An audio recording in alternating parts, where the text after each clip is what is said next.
ক্ষেত্রে আমি সুন্দর পজিশন করে শোয়াই দিব, ঠিক করে শোয়াই দেওয়ার পর তার পালস দেখবো, নিঃশ্বাস দেখবো, শ্বাস প্রশ্বাস দেখবো, প্লাস পালস দেখবো। দেখার পরে যখন আমি নাম পাচ্ছি তখন আমি হচ্ছে নক করতে হবে। নক করার পর হচ্ছে হেল্পের জন্য ডাকতে হবে, প্লাস অ্যাম্বুলেন্স ডাকার জন্য বলতে হবে। হেল্পের জন্য ডাকতে না, কি বলবেন আপনি? হ্যালো শুনতে পাচ্ছেন? হ্যালো শুনতে পাচ্ছেন? জি স্যার। সামনে হেল্প আমাকে কেউ সাহায্য করেন, এরকম করে বলেন। তারপরে আমি তার হচ্ছে মিড পয়েন্টে করব শ্বাস প্রশ্বাসের জন্য। মিড পয়েন্টে চাপ চাপ দেব। তখন কিভাবে চাপ দেব? ইন্টারলকিং করব, হাত একদম স্ট্রেট সোজা, হাঁটুর উপর বসেন আপনি। হ্যাঁ, হাঁটুর উপর বসতে হবে, হাত সোজা, একদম সোজা। হ্যাঁ হ্যাঁ, শুধু হ্যাঁ হ্যাঁ। 1 2 4 হচ্ছে। পজিশন যেভাবে, হাত না ভাঙলে চাপ সবাই দিতে পারবে। জি স্যার। দিয়ে তারপরে আমি তার পজিশন করে নিব। পজিশন করে নিয়ে নাকটা নাকটা বন্ধ বন্ধ। করব, তারপর মাউথ টু মাউথ দিব।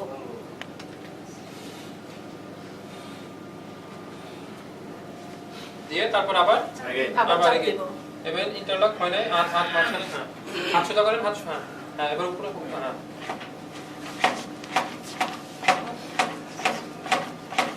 বুঝলে তার বডিটা একটু ফুল উঠবে তাই হ্যাঁ, ফু দিয়ে ওটা আপনি শ্বাস নিচে নিয়ে দুইবার ফু দিলে তখন ওই মুখটা বেরিয়ে আসবে বাতাসে। স্যার একজন ওয়ার্কার লেভেল থেকে কোনো আসুক বা আমাদের অডিয়েন্স থেকে আসুক স্যার। হ্যাঁ আসবে, এটা শেষ হোক, কারণ মেডিকেলের এদের বেশি জরুরি, কারণ এরা সবসময় মেডিকেল। ফার্স্ট এডার কি আমরা এখানে একজনই? হ্যাঁ আর কেউ ফার্স্ট এডার আছে? সবাই ফার্স্ট এটা না না, এটা রেজিস্টার। আজকে যে health and safety, cardiac test হওয়ার পর রোগী যে কোনো অবস্থা থাকতে পারে, চিতিও থাকতে পারে, কাতরে থাকতে পারে, উপর হয়ে থাকতে পারে। তো আমি প্রথমে এসে তাকে ফার্স্ট এটা কয়জন আছে? চিত করে শোয়াবো, প্রাথমিক চিকিৎসা তার ব্রিথ দেখবো, মানে শ্বাস প্রশ্বাস দেখবো, তারপর পালস দেখবো। যদি ওটা না থাকে তখন তাকে এইভাবে চিত করে শুয়ে তাকে নক করবো যে হ্যালো ভাই শুনতে পাচ্ছেন।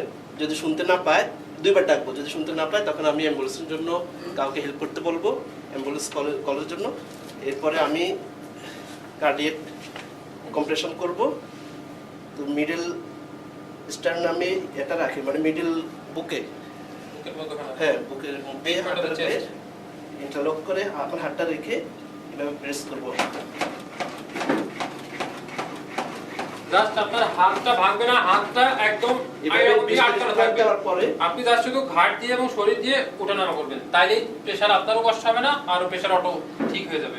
বাট হাত যদি এরকম ভেঙে করেন তাহলে আপনার কষ্ট হবে, আপনি প্রপার মানে প্রেসারটা দিতে পারবেন না, তখন তারও কাজ হবে না, আপনারও কষ্ট হবে। সো এমন ভাবে দিতে হবে যেন আমারও কমফোর্ট হয়, তারও লাভ হয়। এইভাবে দিয়ে হাতটা একদম সোজা রেখে তার বুকের উপর যতটুকু সময় উঠে হাতটা এরকম সোজা রেখে তার এরকম করলেই অটো প্রেসার হয়ে যাবে। এখানে ফার্স্ট এডার কে আছে? এই যে একজন আছে। তারপরে তার ব্রিথিং এভাবে ধরে তার একটা হাত কপালে করে ছিনে পজিশন করো, কাপড় দিয়ে কভার করে এরপরে এয়ারওয়ে দিবে। নাকে চিপতে ধরতে হবে। এই হাতে না তো হ্যাঁ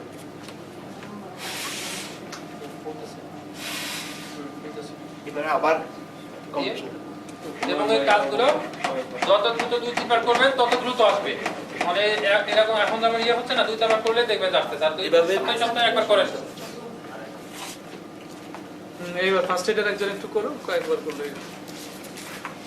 ওটা মুখে রেখে দাও, মুখে আগে রোগীটাকে অবস্থা কি? না পেলে জিজ্ঞেস করলে কোনো সমস্যা নাই। যত জাস্ট প্রথমে আমরা দেখবো যে রোগীটা কোন অবস্থাতে আছে। এই অবস্থায় যদি থাকে তাহলে আমরা তাকে সোজা করে নেবো, সোজা করে নিয়ে দেখবো যে শ্বাস না নিয়ে শ্বাস প্রশ্বাস নিচ্ছে কিনা, পালস ঠিক আছে কিনা। যদি না থাকে তাহলে আমরা তাকে লক করবো, হ্যালো আপনি কি শুনতে পাচ্ছেন, হ্যালো। দুইবার লক করার পরে যদি আমাদের তাকে সাড়া না দেয় তাহলে আমরা শাউট করব যে কেউ সাহায্য করেন, কেউ সাহায্য করেন এবং অ্যাম্বুলেন্সের জন্য কল করেন। তারপরে আমরা এটা সাথে সাথে আমরা বুকের মিডল পয়েন্টে আমরা ইন্টারলক করে চাপ দিতে থাকবো। এভাবে 20 বার দেওয়ার পর তারপরে এভাবে সোজা করে পজিশন করে তারপরে সুতি কাপড় একটা সুতি কাপড় দিয়ে মুখ বন্ধ করে নাকটা চেপে। নাকটা চেপে ধরে শ্বাস দিতে হবে।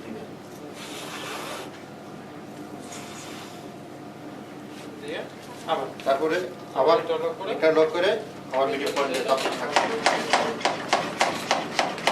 হাত ইউজ হচ্ছে, হাত ইউজ হচ্ছে। হ্যাঁ, সোজা করেন। হ্যাঁ, হ্যাঁ, এই লেভেলে হবে। ঠিক আছে? হাত ব্যবহার হবে না, তার শরীর ব্যবহার। ঠিক আছে, এটা কেন করা হয়, মানে এর উপকারিতাটা কি? এটা তো বললাম, এটা করে হার্টের যে সমস্যার জন্য এই সমস্যাটা হয়, সেই সমস্যাটা সমাধান হবে না। কিন্তু আমাদের ব্রেনে যদি 10 সেকেন্ডে রক্ত না যায়, ওখান থেকে মানে মাথার যে সেল আছে, সেলগুলো মরে যায়। এবং এই সেল একবার মরলে আমাদের শরীরে কেটে গেলে যেমন আবার সেটা ঠিক হয়, ব্রেনে এরকম কোনো ক্ষত হলে কখনোই ঠিক হবে না। যার জন্য আর একবার যদি কারো মানুষের হার্টও যদি না চলে, সেটাকেও আর্টিফিশিয়ালি বা কোনোভাবে রক্ত সাপ্লাই দিয়ে হার্টটাকেও মোটামুটি জীবিত রাখা যায়। কিন্তু ব্রেন একবার ড্যামেজ হলে বা ব্রেন একবার মরলে মানে সে মৃত। ব্রেনের সচলতার জন্য। এই জন্য ব্রেন, আর যদি ব্রেনে একটা সেল নষ্ট হয়ে যায়, সাপোজ ওই সেলের মধ্যে আপনার যত কিছু আপনার যে যা বলে সেগুলো মনে থাকে, আপনি কাউকে চিনেন, ওগুলা আমাদের মাথায় সেট আপ হয়ে থাকে কম্পিউটারের মতো। আপনার ওই সেলটা মারা গেল এবং আপনি তারপর সুস্থ হইলেও আপনার ওই আগের কথা কিছুই মনে থাকবে না। তারপর হচ্ছে আপনি কাউকে চিনতে পারবেন না। এই জন্য ব্রেনের প্রত্যেকটা সেলই ইম্পর্টেন্ট। এবং 10 সেকেন্ডের বেশি যদি রক্ত সাপ্লাই না যায়, সেক্ষেত্রে ব্রেন সেল ড্যামেজ হবে। এবং ব্রেন সেল ম্যাক্সিমাম ড্যামেজ হলে রোগী হচ্ছে মরে যাওয়ার চান্স অনেক বেশি। এটা করার উদ্দেশ্য হচ্ছে হার্টের ভিতর যে অক্সিজেন থাকে, ওই অক্সিজেন আর রক্তটা মাথায় পৌঁছায় দেওয়া। এটাই হচ্ছে এটার কাজ। এবং অক্সিজেন আর রক্তটা যখনই মাথায় পৌঁছে যাবে, তখনই সে শ্বাস প্রশ্বাস নিতে থাকবে। কেননা ব্রেনের মধ্যেই এমন একটা সেন্টার আছে, ওই সেন্টারে মানে সেই স্টিমুলাস দিলেই, মানে ওই সেন্টারকে একটু নক করলেই সাথে সাথেই শ্বাস প্রশ্বাস নেওয়ার জন্য যে কাজগুলো শরীরের ভেতর অটো হইতে থাকে। এই জন্য তখন সে এরকম একটা কাশি দিয়ে সাথে সাথে সে হচ্ছে ফিরে আসবে। এবং যখন সে ফিরে আসবে, তখন তাকে কিভাবে রাখতে হবে এটা অবশ্য বলি নাই, কারণ সবাই কাজটা করতেছে। তখন তাকে কি অবস্থায়, তখন তাকে এক পাশে কাত করে, এই পাশ এই হাঁটুটা মানে যেটা নিচে থাকবে, সেই পাটা থাকবে একদম সোজা, আর এই পাটা থাকবে এইরকম, জাস্ট এই অবস্থায় শোয়া রাখবো। অর্থাৎ অনেকে উপর হয়ে শুয়ে থাকলে এক পা ভেঙে যেভাবে শুয়ে থাকে, ওই অবস্থায় বা পাশে কাত করে শোয়া দেবো, এই অবস্থায় রেখে দিব। অ্যাম্বুলেন্স আসলে অ্যাম্বুলেন্সে রেফার করে দিব। এটুকুই হচ্ছে আমাদের কাজ। সিপিআর এর কাজটা হচ্ছে জাস্ট পেশেন্টটাকে অ্যাম্বুলেন্স বা যে কোনো হেলথ সেন্টারে নিয়ে যাওয়ার আগ পর্যন্ত বাঁচিয়ে রাখা। এটাই হচ্ছে সিপিআর এর মূল উদ্দেশ্য। এজন্যই বলা হয় ফার্স্ট এইড। আর যদি